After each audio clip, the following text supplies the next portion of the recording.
ఇద్దరికి అక్రమ కేసులో బనాయించి ఇది మనం ఒక 4-5 months నుంచి ఈ సంఘటన గురించి చూస్తూనే ఉన్నాం. టీవీలలో, పేపర్లలో వివిధ కోర్ట్స్ని ఆశ్రయించడం జరిగింది. దాని ప్రకారం ఒక చిన్న దీని మీద ఆయనకి మళ్ళీ ఈరోజు లొంగిపోమని చెప్పేసి సుప్రీంకోర్టు ఆదేశానుసారం ఆయన వచ్చి లొంగిపోవడం ఇది.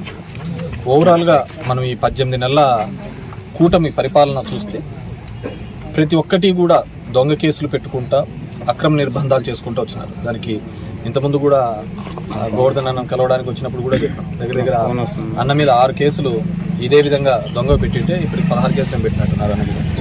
అన్న ఇప్పుడు సిబిఐ కోర్టుకు కూడా సిబిఐ కావాలి దీని మీద ఇన్వెస్టిగేషన్ చేయడానికి అని కూడా అప్పీల్ చేయడం జరిగింది, హైకోర్టుకు అప్పీల్ చేయడం. ఇది ఒక బ్యాడ్ కల్చర్ తీసుకొని రావడం జరుగుతుంది ఈ ఆంధ్రప్రదేశ్లో కూటమి ప్రభుత్వం.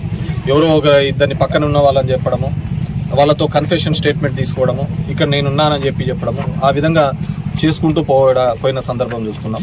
అదే పద్ధతిలోనే ఇప్పుడు పిన్నిల వారి మీద కూడా ఇదే పద్ధతిలో కేసు. ఎందుకంటే సంఘటన జరిగినప్పుడు వాళ్ళిద్దరూ తెలుగుదేశం పార్టీ అని అక్కడున్న జిల్లా ఎస్పీ శ్రీనివాస్ గారు చెప్పడం జరిగింది.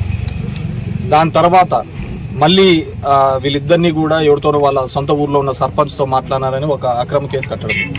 మీరు చూశారు అంటే ఇదే పల్నాడులో మాచర్లలో 10 రోజుల కిందట ఒక డబుల్ మర్డర్ జరిగింది. రోజు ఒకటి కేసు జరుగుతూనే ఉంది, ఒక డబుల్ మర్డర్ జరిగింది.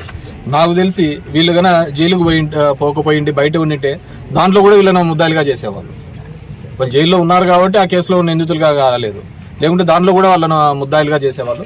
ఈరోజు రాష్ట్రంలో ఎక్కడా లేని విధంగా ఒక బ్యాడ్ కల్చర్ తీసుకొని వస్తున్నారు, కన్ఫ్యూజన్ తీసుకొని రావడం జరిగింది. అదే చంద్రబాబు నాయుడు కేసులో చూస్తే లిక్కర్ కేసులో వాసుదేవ్ రెడ్డి అనే అతను కంప్లైంట్ పెట్టాడు.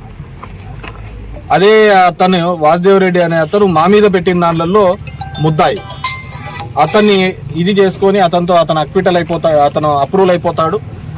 చంద్రబాబు కేసులో మాత్రం అతని చూస్తే ఇది ఫ్యాక్ట్స్ లేవను, ఇది ఏమన్నది మిస్టేక్ ఆఫ్ ఫ్యాక్ట్స్ అని చెప్పేసి మళ్ళీ కోర్టులో సబ్మిట్ చేసి చంద్రబాబు నాయుడు గారికి రిలీఫ్. అంటే ఒక అతను ముద్దాయిగా ఉన్నాడు, అతనితోనే మళ్ళీ స్టేట్మెంట్ ఇప్పిస్తారు చంద్రబాబు. అంటే గవర్నమెంట్ ఫంక్షన్స్ ఏ విధంగా జరుగుతాయో అర్థం చేసుకోండి.